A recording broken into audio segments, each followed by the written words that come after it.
Hi friends, આજે આપણે ગુજરાતી પરંપરાગત વાનગી ઘારવડા બનાવીશું, જેને ખાટા વડા પણ કહેવામાં આવે છે. ઘારવડા ખાસ કરીને રાંધણછઠના દિવસે બનાવવામાં આવે છે અને સાતમના ઠંડા ખાવામાં આવે છે. બહારથી એકદમ ક્રિસ્પી, અંદરથી એકદમ સોફ્ટ, ખૂબ જ સ્વાદિષ્ટ હોય છે.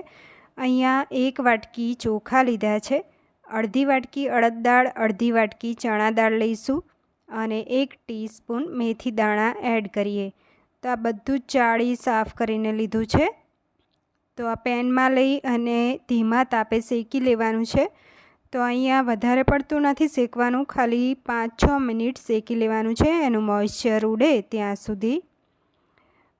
તો અહીંયા ધીમા તાપે સરસ શેકાઈ જાય પછી ગેસની ફ્લેમ બંધ કરી અને ઠંડુ થાય એટલે મિક્સર જારમાં લઈ લીધું છે. હવે ઢાંકણ બંધ કરી અને ગ્રાઇન્ડ કરી લેવાનું છે. તો અહીંયા ગ્રાઇન્ડ થઈ ગયું છે. જુઓ, આ રીતનો આપણે લોટ તૈયાર કરવાનો છે.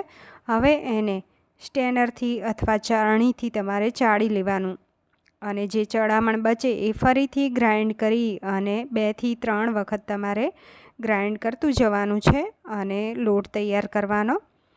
તો આ જે ચડામણ છે એ થોડુંક જ બચ્યું છે. હવે 3 વખત ગ્રાઇન્ડ થઈ ગયું છે અને લોટ તૈયાર થઈ ગયો છે. જે આપણો હાંડવા ઢોકળાનો હોય એ રીતનો જ લોટ તૈયાર કરવાનો હોય છે અને એને તમે મહિના સુધી સ્ટોર કરીને રાખી શકો છો. હવે અહીંયા લોટની અંદર 1 વાટકી દહીં ઉમેર્યું છે. દહીં અહીંયા મોડું લેવાનું છે કારણ કે આપણે આને આથો આવવા દેવાનો છે, એટલે પડ્યું ઓલરેડી 5-6 કલાક, આપણે 6 થી 7 કલાક આથો આવવા દેતા હોઈએ છીએ, એટલે ખાટું થઈ જતું હોય છે. તો 1 વાટકી દહીં ઉમેરી મિક્સ કરી અને હવે 2 થી 3 ટેબલ સ્પૂન પાણી નાખી મિક્સ કરી અને આવું ઘટ્ટ રાખવાનું છે. થોડું દાબી લઈએ અને ઢાંકી અને 6 થી 7 કલાક તમારે આથો આવવા માટે રહેવા દેવાનું. ઘરમાં કોઈ ખૂણો ગરમ રહેતો હોય ત્યાં રાખી દેવાનું. તો જુઓ, અહીંયા સરસ આથો આવી ગયો છે, એનો કલર પણ ચેન્જ થઈ ગયો છે અને હવે એની અંદર મીઠું ઉમેરી લઈએ સ્વાદ મુજબ. તો મેં 1/4 ટીસ્પૂન મીઠું એડ કર્યું. 1 ટેબલ સ્પૂન ખાંડ એડ કરવાની છે. તો 1 ટેબલ સ્પૂન ખાંડ એડ કરી અને અડધી ટીસ્પૂન હિંગ, અડધી ટીસ્પૂન અજમો, 1 ટેબલ સ્પૂન આદુ મરચાંની પેસ્ટ, અડધી ટીસ્પૂન હળદર એડ કરીએ. અહીંયા 4 ટેબલ સ્પૂન સફેદ તલ લીધા છે. હવે આની અંદર 1 ટીપડી ગરમ તેલ નાખવાનું છે. તો એનાથી જે વડા બનશે એ એકદમ અંદરથી સોફ્ટ બનશે. તો 1 ટીપડી મેં લીધું છે. સારી રીતે મિક્સ કરી લેવાનું છે. તો તેલ ગરમ નાખ્યું એટલે ચમચીથી આ રીતે મિક્સ કરી લેવું. હવે લીલા ધાણા નાખી દઈએ. તો 1 વાટકી જેટલા લીધા છે, એને મિક્સ કરી લેવાના છે. હવે તેની અંદર અહીંયા 1/4 ટીસ્પૂન જેટલો કુકિંગ સોડા એડ કર્યો અને એમાં 2 થી 3 ચમચી જેટલું પાણી એડ કરી લેવાનું છે, એટલે એક્ટિવ થઈ જાય અને સારી રીતે મિક્સ કરી લઈશું. તો કુકિંગ સોડાથી એકદમ વડા છે એ અંદરથી સોફ્ટ બનશે.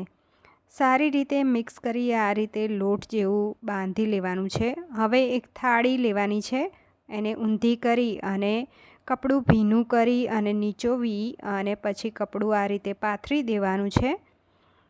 તો પાણીવાળો હાથ કરી અને આમાંથી થોડું પોષણ લઈ અને વડા આપણે વાળી લઈશું. તો આ રીતે વાળશું એટલે હાથમાં ચીપકશે નહીં અને સાઈડમાં તેલ ગરમ કરવા મૂકી દેવાનું છે. તો આ રીતે વડાને વાળી લઈએ